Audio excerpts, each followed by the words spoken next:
Assalamualaikum warahmatullahi wabarakatuh. Di sini kami akan mempresentasikan hasil diskusi kami, hasil kerja kami.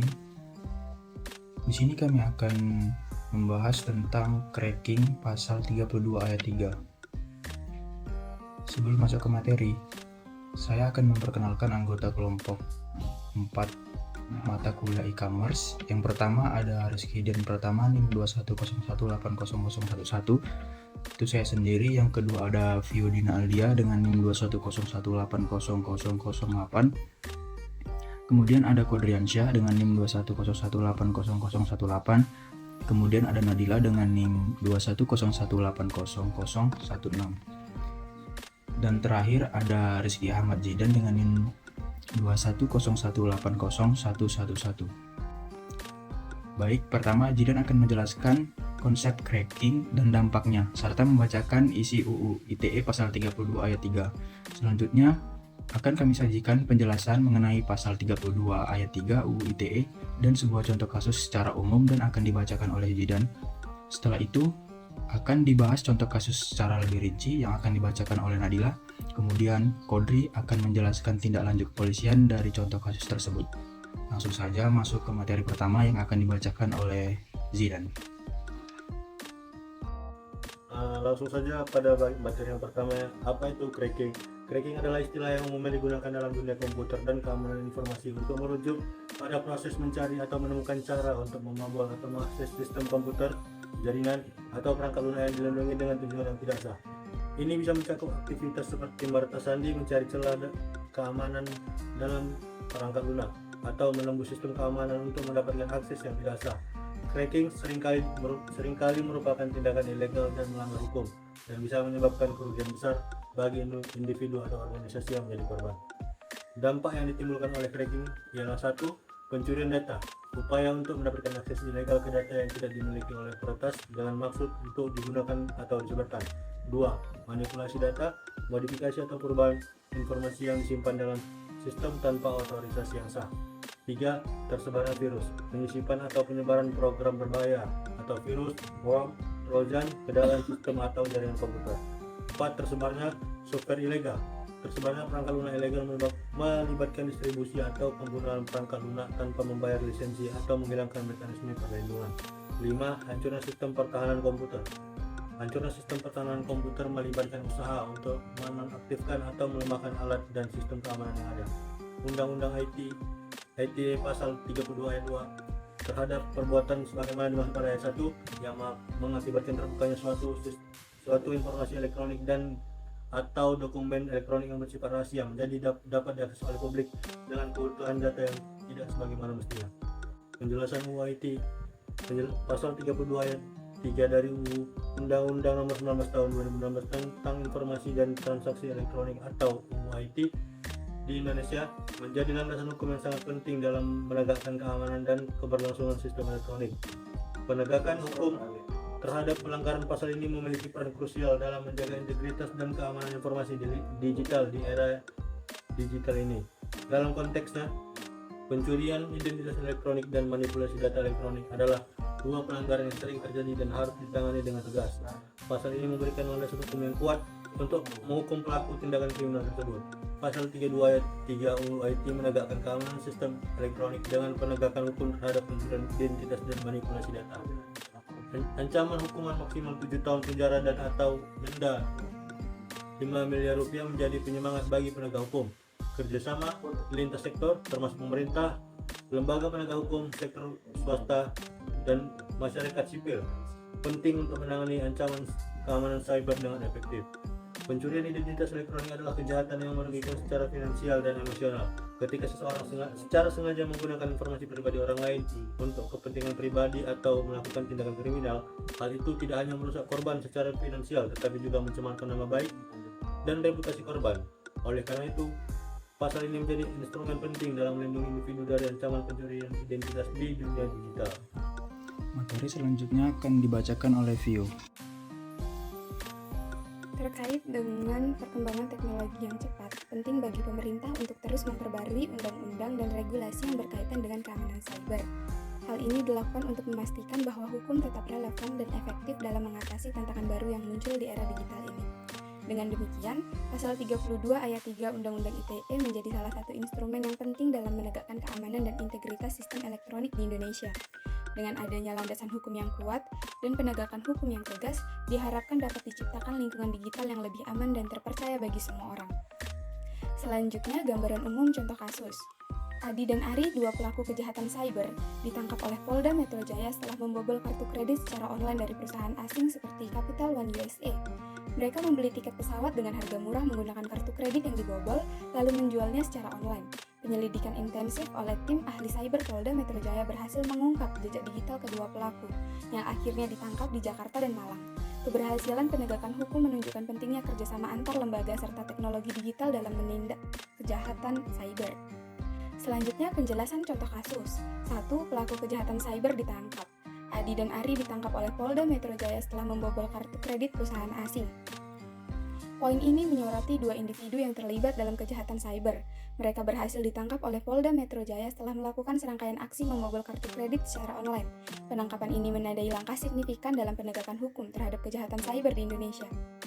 Penangkapan pelaku kejahatan cyber seperti Adi dan Ari membutuhkan kerja keras dan koordinasi yang baik antara berbagai unit di kepolisian, termasuk unit cyber dan unit intelijen. Tim penegak hukum harus memanfaatkan teknologi canggih dan keterampilan investigasi yang handal untuk melacak jejak digital pelaku yang seringkali menggunakan metode rahasia dan berbagai alat untuk menyembunyikan aktivitas kriminal mereka. Penangkapan ini juga memberikan pesan penting kepada pelaku kejahatan cyber lainnya bahwa mereka tidak akan luput dari hukum. Hal ini dapat menjadi pencegahan yang efektif dalam menekan tingkat kejahatan di dunia maya.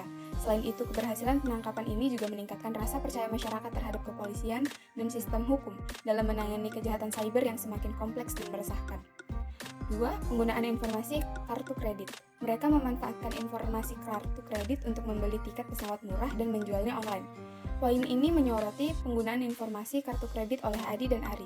Setelah berhasil membobol sistem perbankan perusahaan asing, mereka memanfaatkan informasi kartu kredit yang mereka dapatkan untuk membeli tiket pesawat dengan harga murah. Selanjutnya, mereka menjual tiket-tiket tersebut melalui iklan online di situs seperti wedding.com dan Kaskus dengan harga yang menarik bagi pembeli potensial. Tindakan ini menggambarkan pelaku kejahatan cyber memanfaatkan informasi yang diperoleh secara ilegal untuk keuntungan pribadi mereka. Dalam hal ini, mereka tidak hanya merugikan perusahaan-perusahaan asing yang menjadi target pembobolan, tetapi juga merugikan konsumen membeli tiket pesawat dari mereka. Konsumen yang tidak mengetahui bahwa tiket yang mereka beli berasal dari aktivitas ilegal dapat terlibat dalam transaksi yang tidak sah dan berpotensi merugikan. Kasus ini menekankan pentingnya penegakan hukum dalam melindungi konsumen dan melawan kejahatan ekonomi online. Dengan menangkap pelaku seperti Adi dan Ari, penegak hukum dapat memperkuat keamanan transaksi online dan memberikan pesan tegas bahwa aktivitas ilegal di internet tidak akan dibiarkan tanpa konsekuensi. Materi selanjutnya akan dibacakan oleh Nadila. Penjelasan contoh kasus cracking yang ketiga yaitu penyelidikan intensif. Polda Metro Jaya melakukan penyelidikan intensif dengan bantuan tim ahli cyber untuk mengungkap jejak digital pelaku. Setelah menerima laporan atau informasi mengenai aktivitas mencurigakan, tim ahli cyber kepolisian melakukan investigasi menyeluruh untuk mengumpulkan bukti yang cukup guna mengambil tindakan lebih lanjut terkait kasus ini. Penyelidikan intensif ini melibatkan penggunaan teknologi canggih dan keterampilan investigasi yang handal. Tim ahli cyber menggunakan berbagai metode, seperti analisis jejak digital, pemantauan aktivitas online, dan pelacakan transaksi keuangan. Kerjasama dengan perusahaan teknologi dan lembaga keuangan juga diterapkan untuk mendukung penyelidikan. Dengan kerja keras dan ketelitian dalam penyelidikan ini, pihak kepolisian berhasil mengumpulkan bukti yang kuat, seperti jejak digital dan barang bukti fisik, yang menjadi dasar kuat dalam proses hukum untuk menuntut pelaku dan membuktikan keterlibatan kedua pelaku dalam kejahatan cyber. Penyelidikan ini mencerminkan komitmen serius pihak kepolisian dalam menangani kejahatan cyber, dengan memanfaatkan semua sumber daya dan teknologi yang ada. Yang keempat, barang bukti. Saat ditangkap, disita barang bukti seperti laptop, BlackBerry, dan daftar perusahaan target pembobolan selanjutnya. Setelah menangkap Adi dan Ari, pihak kepolisian menyita sejumlah barang bukti yang menjadi bukti kuat dalam proses hukum selanjutnya. Barang bukti tersebut termasuk laptop, 2 BlackBerry, modem, komputer, buku tabungan BCA, dan daftar perusahaan target pembobolan selanjutnya. Barang bukti ini berperan penting dalam memperkuat kasus hukum dan membuktikan keterlibatan kedua pelaku dalam kejahatan cyber.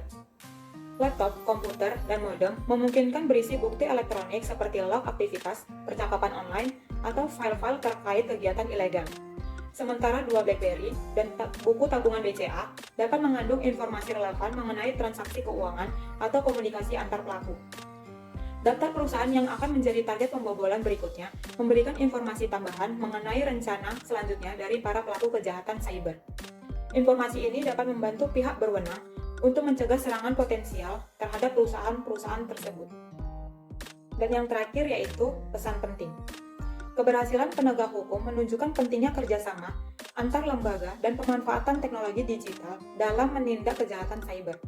Kasus ini menunjukkan betapa pentingnya peran penegak hukum dalam menanggulangi kejahatan cyber.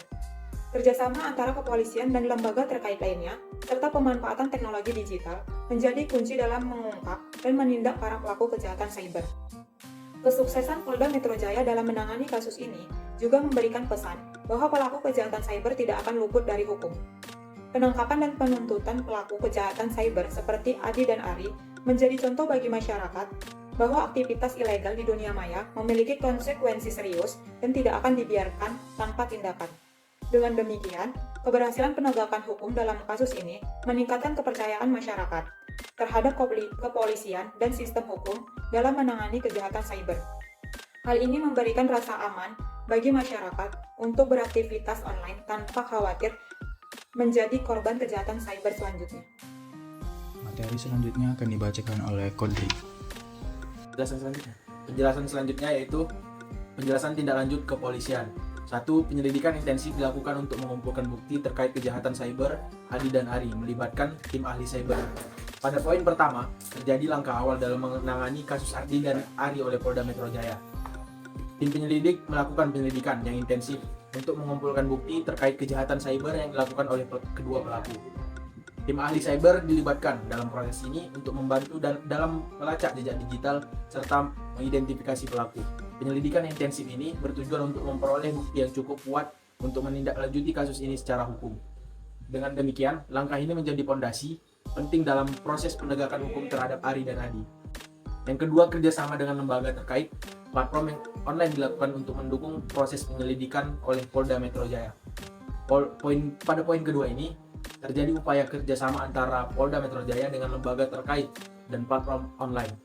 Langkah ini dilakukan untuk mendukung proses penyelidikan yang sedang berlangsung terhadap kasus Adi dan Ari. Kerjasama ini melibatkan lembaga keuangan, penyedia layanan internet, serta platform online seperti situs wedding.com dan Kaskus. Tujuan dari kerjasama ini adalah untuk memperoleh informasi tambahan yang relevan, serta mendukung proses pengumpulan bukti yang lebih lengkap dalam rangka menindaklanjuti kasus tersebut. Ketiga, penangkapan terkoordinasi dilakukan di Jakarta dan Malang oleh Polda Metro Jaya untuk memastikan keselamatan pihak terlibat. Pada poin ketiga, Polda Metro Jaya melakukan penangkapan terkoordinasi di Jakarta dan Malang terhadap Adi dan Ari.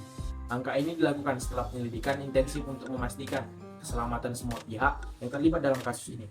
Penangkapan dilakukan dengan ketat dan tanpa kekerasan, guna memastikan bahwa proses penegakan hukum berjalan sesuai prosedur yang berlaku. 4. Kepolisian menyita barang bukti seperti laptop, BlackBerry, modem, komputer, buku tabungan, dan daftar perusahaan sebagai bukti kuat untuk proses hukum selanjutnya. Pada poin keempat, setelah penangkapan terkoordinasi, pihak kepolisian melakukan penyitaan barang bukti yang dianggap penting untuk proses hukum. Selanjutnya, barang bukti yang disita mencakup sejumlah perangkat elektronik seperti laptop, BlackBerry, modem, dan komputer. Selain itu, buku tabungan dan daftar perusahaan yang menjadi target pembobolan juga disita sebagai bukti kuat dalam kasus ini. Pada poin kelima, Adi dan Ari dibawa ke proses hukum setelah penangkapan dengan barang bukti sebagai dasar untuk menuntut di pengadilan. Pada poin kelima, setelah penangkapan, Adi dan Ari dibawa ke proses hukum oleh pihak kepolisian. Mereka akan diminta keterangan lebih lanjut terkait peran dan keterlibatan mereka dalam cyber yang dilakukan. Dengan demikian, melakukan proses hukum ini diharapkan dapat diperoleh keadilan bagi para korban dan sanksi yang sesuai bagi kedua pelaku yang terlibat dalam kasus cracking ini. Jadi kesimpulannya adalah ringkasan poin penting yang pertama yaitu pentingnya pasal 32 ayat 3 UU ITE. Pasal ini menjadi landasan hukum yang penting dalam menegakkan keamanan dan integritas sistem elektronik di Indonesia. Melalui pasal ini, tindakan pencurian identitas elektronik dan manipulasi data elektronik dapat ditindak dengan tegas. Poin yang kedua, ancaman pencurian identitas elektronik. Pencurian identitas elektronik merupakan ancaman serius yang merugikan secara finansial dan emosional. Pelanggaran pasal ini penggunaan informasi pribadi orang lain untuk keuntungan pribadi atau tindakan kriminal. Kemudian poin ketiga, ancaman manipulasi data elektronik. Manipulasi data elektronik juga menjadi ancaman serius terhadap keamanan informasi. Peretas dapat dengan mudah mengubah, menghapus, atau mencuri data dari suatu sistem tanpa izin, menyebabkan kerugian finansial dan kerugian reputasi. Kemudian poin keempat ada implikasi hukum. Pasal 32 ayat 3 UU ITE mengatur sanksi yang tegas bagi pelaku pelanggaran dengan ancaman hukuman pidana maksimal 7 tahun penjara dan atau denda maksimal 5 miliar rupiah. Ini bertujuan untuk memberikan efek jerak kepada pelaku kejahatan cyber. Kemudian poin terakhir, penegakan hukum pada kasus Adi dan Ari menunjukkan contoh konkret penindakan pelanggaran pasal 32 ayat 3 UU ITE dengan penyelidikan intensif dan kerjasama lembaga terkait. Kepolisian berhasil menangkap pelaku dan mengumpulkan bukti yang cukup. Sekian presentasi dari kami. Apabila ada kekurangan atau kesalahan dalam menyampaikan kata, kami mohon maaf. Wabillahi taufiq wal hidayah. Assalamualaikum warahmatullahi wabarakatuh.